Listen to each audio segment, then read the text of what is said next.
hapa.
Brass band, tunaomba wimbo wa taifa.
mgeni rasmi, kwa heshima kubwa na taadhima, na kuomba uliunde na kulitangaza rasmi kusanyiko hili kuwa ni mahafali ya 11 ya Chuo cha Kodi.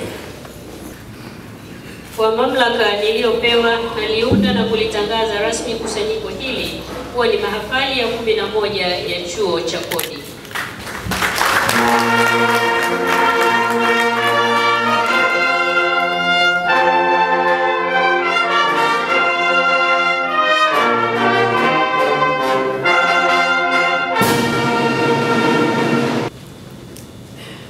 Mheshimiwa mgeni rasmi, naomba nikupe historia fupi ya Chuo cha Kodi kabla ya kueleza mambo mengine. Historia ya Chuo cha Kodi inaanza wakati wa Jumuiya ya awali ya Afrika Mashariki ambayo ilivunjika mwaka 1977. Chuo cha Kodi wakati huo kilianzishwa na jumuiya hiyo kwa nia ya kutoa lengo la mafunzo kwa watumishi wa jumuiya katika fani ya forodha. Baada ya kuvunjika kwa jumuiya hiyo mwaka 1977, serikali ilikichukua hiki chuo na kukikabidhi kwa Wizara ya Fedha ili kuendelea kutoa mafunzo kwa watumishi wake katika taaluma za forodha na kodi. Na mwaka 1984 chuo kilianza kutoa mafunzo hayo kama ambavyo serikali ilipanga. Mwaka 1995-96 wakati mamlaka ya mapato Tanzania ilipoanza kama ilivyo sasa, serikali ilikikabidhi chuo kwa mamlaka hiyo. Tangu wakati huo hadi sasa Chuo cha Kodi kimekuwa kikitoa mafunzo kwa watumishi wa mamlaka ya mapato.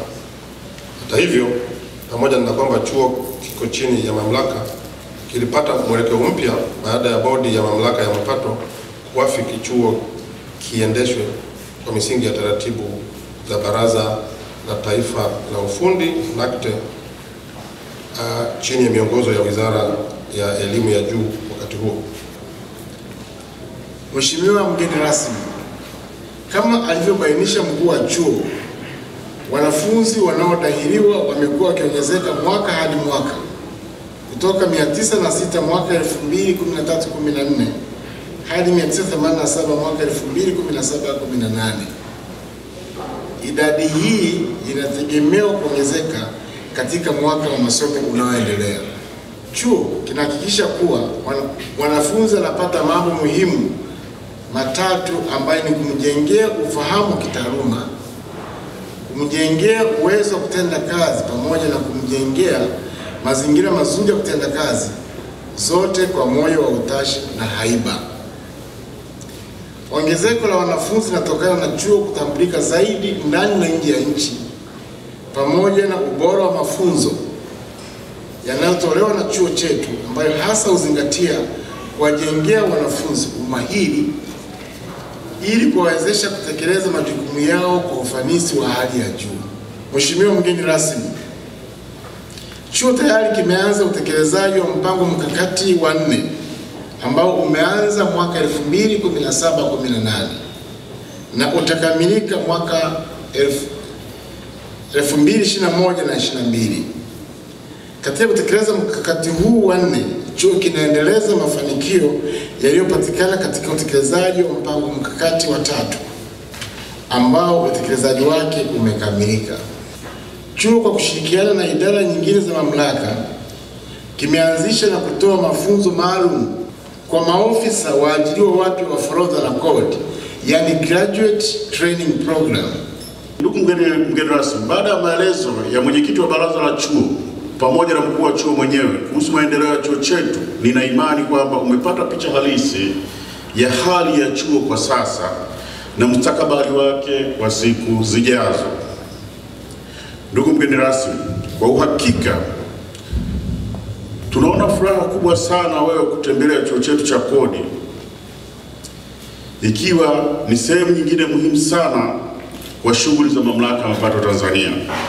Napenda kuchukua fursa hii kwa niaba ya viongozi na wafanyakazi wenzangu ndani ya mamlaka ya mapato na hasa chuo cha kodi kukushukuru kwa kukubali kuwa nasi siku ya leo kwenye mahafali haya ya 11 ya chuo chetu cha kodi. Ndugu mgeni rasmi, Nafurahi kwamba katika hadhara hii wapo wadau wote muhimu wa chuo cha kodi, kuanzia mimi mwenyewe kamishna mkuu wa mamlaka ya mapato Tanzania, naibu kamishna mkuu, mwenyekiti wa bodi ya mamlaka ya mapato Tanzania, management ya mamlaka ya mapato Tanzania, wenye viti na wajumbe wa baraza la chuo, management ya chuo, wakilishi kutoka katika taasisi za serikali na ambazo sio za serikali ambao tunashirikiana nao, wageni wengine waalikwa, wakufunzi wa chuo, wahitimu pia.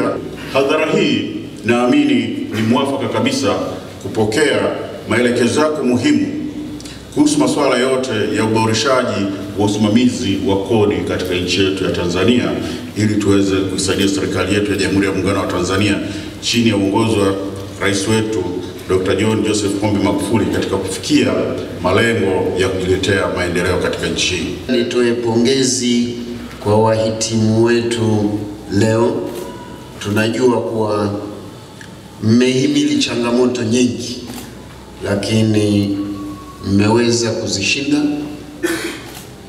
na hiyo maana yake mmeonyesha nia thabiti ya kutaka kuingia katika taaluma hii ambayo ni nyeti kwa usalama na maendeleo ya nchi.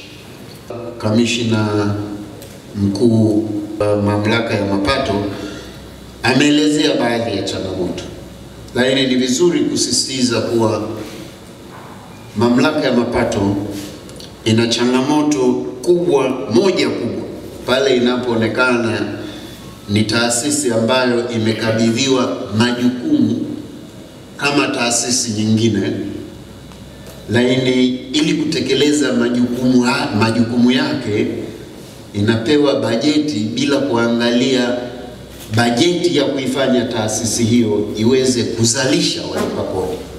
Na hii ni changamoto ambayo ni vizuri tukaisema. Mamlaka ya mapato inapaswa ihakikishe kuwa tuna walipa kodi wa kutosha nchini, na jukumu la kuweza kuhakikisha kuwa walipa kodi hao wote wanasajiliwa na wanajulikana sio jukumu ambalo linaweza likatekelezwa kibajeti kwa kuangalia nini kifanyike katika mamlaka, lakini ni lazima hilo lifanyike kwa mamlaka na serikali kujiwekea malengo kuwa katika miaka 3 ijayo tunataka kuwa na walipa kodi milioni 5 nchini. Hiyo iwe ni mradi ambao serikali na mamlaka ya mapato itautekeleza, ili katika miaka 10 ijayo Tanzania iwe na walipa kodi zaidi ya milioni 20. Halafu iweze kufanya majukumu yake ya kusimamia uendeshaji wa kodi kama taasisi ya kawaida. Tumezalisha wanataaluma safi na wenye moyo wa kizalendo kwenda kufanya kazi kwa maslahi ya taifa katika taifa lolote unaloenda baada ya kutoka katika chuo chetu cha kodi. Ni rahisi sana kwa wahitimu wetu kuvutiwa na vishawishi ambavyo ni vingi sana katika taaluma hii. Wengi najua wamekuwa wakisoma vile vile katika vitabu vya dini wa watoza kodi, watoza ushuru, sio rahisi sana kufika mbinguni. Hata mimi nilishakata tamaa kwenda mbinguni baada ya inabidi niwe katika kodi na kufundisha kodi. Wahitimu wetu, naomba muhakikishe kuwa mnawafanya walimu wenu wajisikie proud pale watakapokutana na nyinyi huko mnakoenda. Msije mkawa sababu ya walimu wenu kujificha kila wanapowaona. Heshima kubwa ya mwalimu ni pale anapokutana na wahitimu kokote anakoenda na akasema huyu nilimfundisha, na watu wengine wakasema ndio umetuletea mtu muhimu katika jamii yetu.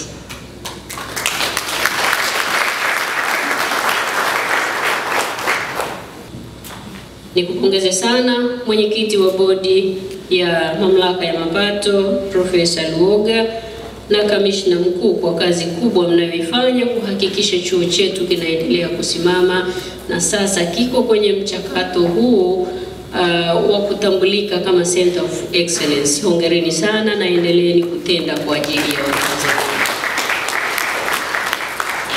Vile vile napenda kuupongeza uongozi wa chuo pamoja na baraza la chuo kwa juhudi kubwa mnazozifanya kuhakikisha kuwa shughuli zote za kitaaluma na kiutawala zinafanyika kwa kufuata utaratibu na sheria za uendeshaji wa taasisi za mafunzo hapa nchini. Ingewezekana kabisa kwa mwenyekiti wa bodi ya mamlaka ya mapato pamoja na viongozi wenzake wakawa na nia njema, lakini nyinyi mngesema hapana na mkatenda tofauti, tusingekuwa kwenye mchakato huu mwema tunaoendelea nao. Hivyo mimi nawapongezeni sana kwa kazi kubwa mnayoifanya viongozi wetu wa chuo. Ndugu kamishna mkuu, serikali ya Chama cha Mapinduzi ya awamu ya 5 chini ya mzalendo namba 1 wa taifa hili na jemedari wetu Dr. John Pombe Magufuli ipo katika utekelezaji wa mpango wa maendeleo wa miaka 5 ambao tumeanza kutekeleza tangu mwaka 2016-17 na tutahitimisha mwaka 2020-21. Dhima yake ni kujenga uchumi wa viwanda ili kuchochea mageuzi ya uchumi na maendeleo ya watu. Utekelezaji wa mpango huu hautafanikiwa endapo serikali itashindwa kukusanya mapato ya kutosha, hususan kodi kwa ajili ya utekelezaji wa miradi yote na mipango yote ya maendeleo. Chuo cha Kodi ambacho ni chuo pekee hapa nchini kinachotoa mafunzo ya forodha na kodi kinategemewa sana na serikali kuhakikisha dhana ya uchumi wa viwanda inatekelezeka kwa kutoa wataalamu mahiri wa masuala ya forodha na kodi. Nimefurahi kukusikia mwenyekiti wa bodi ya mamlaka ya mapato uliposema forodha na kodi ni usalama wa taifa.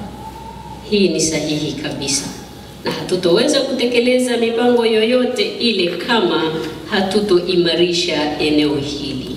Kama serikali tunatambua umuhimu huu, na ndio maana tuko bega kwa bega na nyinyi kuhakikisha mpango wetu wa pili wa maendeleo unatekelezeka kwa vitendo. Nimefurahi pia kusikia kwamba chuo kimeandaa na kutekeleza programu ya mafunzo mahususi ya muda mfupi kwa watumishi wa mamlaka ya mapato katika maeneo muhimu kama vile tasnia ya fedha, madini, mafuta, gesi, huduma za mawasiliano, ujenzi, biashara za kimataifa na watu wenye vipato vikubwa. Ili kutekeleza mpango wetu wa maendeleo kwa ufanisi, kama taifa tunahitaji wataalamu waliobobea katika masuala ya kodi, hususan katika sekta hizi maalum kwa lengo la kuongeza mapato yetu. Tunapoziangalia hizi sekta maalum, lakini pia tusisahau kuongeza wigo wa vyanzo vyetu vya mapato ili tuondoke kwenye maneno yanayosemwa kwamba serikali hukusanya mapato kutoka kwa watu wale wale. Tutaondoka hapa kwenye maneno haya tutakapoimarisha mafunzo kwa wanafunzi wetu, mafunzo kwa watumishi wetu ambapo chuo cha kodi kinayatoa. Kwa mwendo wa serikali ya Chama cha Mapinduzi ya awamu ya 5 chini ya Dr. John Pombe Magufuli, yule ambaye ana dhamira ya kwenda kutenda kinyume ajitafakari mara mbili kabla hajaingia kwenye utekelezaji wa mafunzo uliyoyapata.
Sema mheshimiwa mgeni rasmi, karibu tuwe sote shereheni. Maana wanao tumfurahika kwa kualikwa ugeni. Leo ni siku muhimu hapa petu Tanzania. Maana mahafali ya chuo cha kodi kinafanya kazi kubwa hapa petu Tanzania. Maana mahafali ya 11 leo tuko furahani. Maana wanafunzi wote watulia kitini. Mama, leo ni siku muhimu hapa petu Tanzania. Mama, ukija ukiondoka wende salama nyumbani wetu.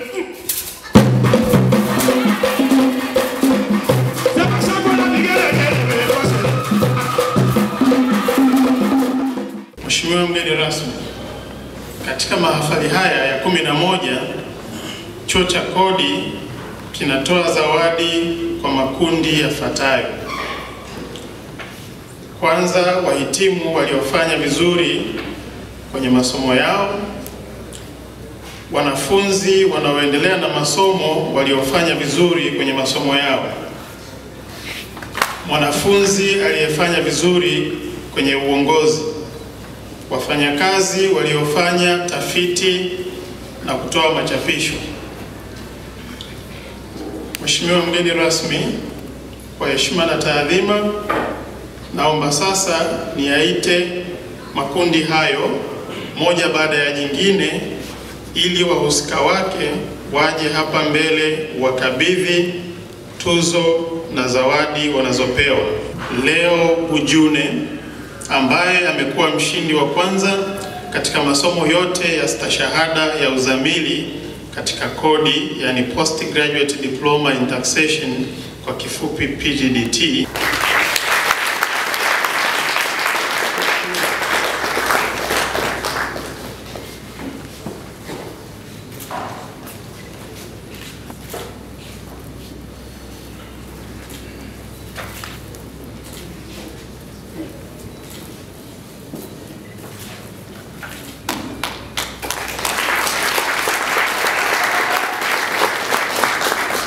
Anayefuata ni Faiza Ahmed Nyelo. Yeye amekuwa mshindi wa pili katika masomo yote ya stashahada ya uzamili katika kodi PGDT.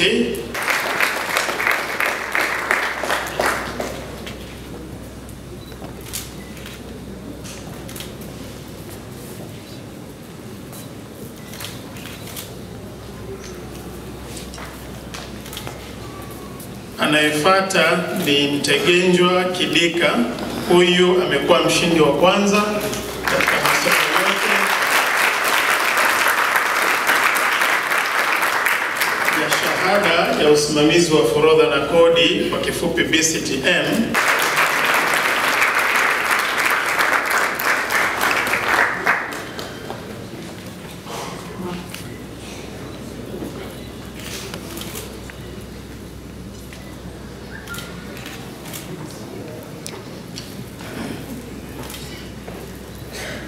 Anafuata Fronto Benedict Fraha. Amekuwa mshindi wa pili katika masomo yote ya shahada ya usimamizi wa forodha na kodi BCTM.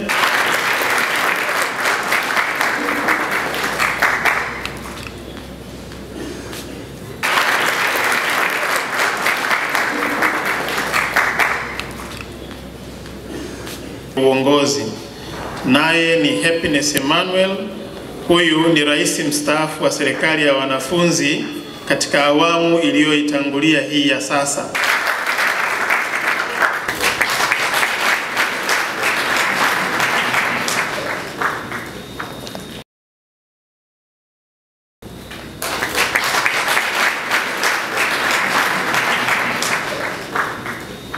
Kundi la 4 ni la wafanyakazi waliofanya tafiti na kutoa machapisho. Tutaanza na Bi Evelyn Mwambije.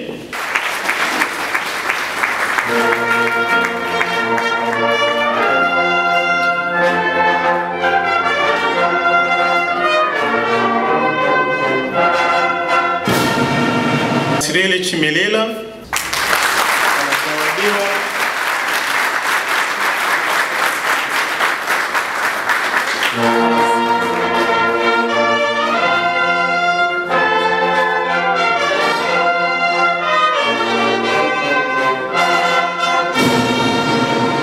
anazawadiwa na Dr. Amos Ibrahim.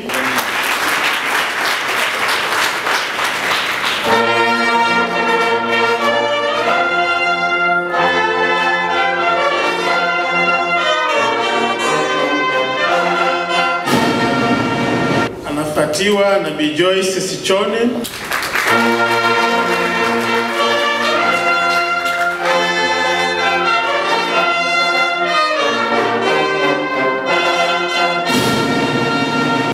Anayefuatia ni Bwana Emmanuel Masalu.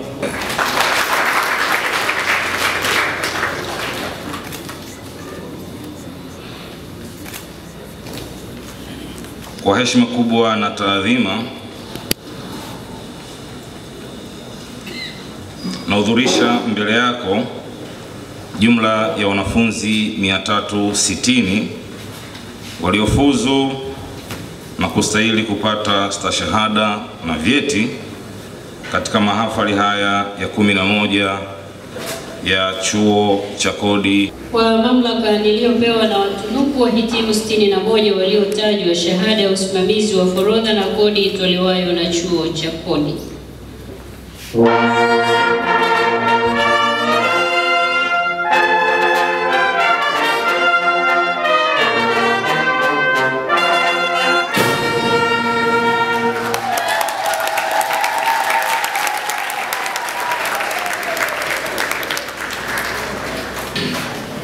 Wanaofuata ni wahitimu wa stashahada ya uzamili katika kodi. Kwa mamlaka niliyopewa na watunuku wahitimu 11 waliotajwa stashahada ya uzamili katika kodi itolewayo na Chuo cha Kodi.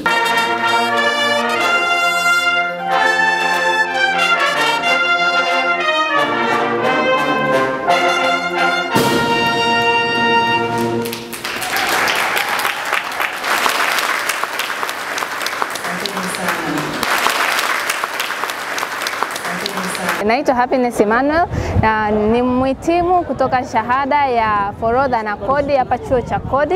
Nimekuwepo katika chuo hiki kwa miaka 3 na katika kipindi hicho nimekuwa rais wa wanafunzi. Namshukuru Mungu kwa siku ya leo kwa sababu haikuwa safari rahisi, lakini ilikuwa ni safari ambayo ni ya mafanikio makubwa.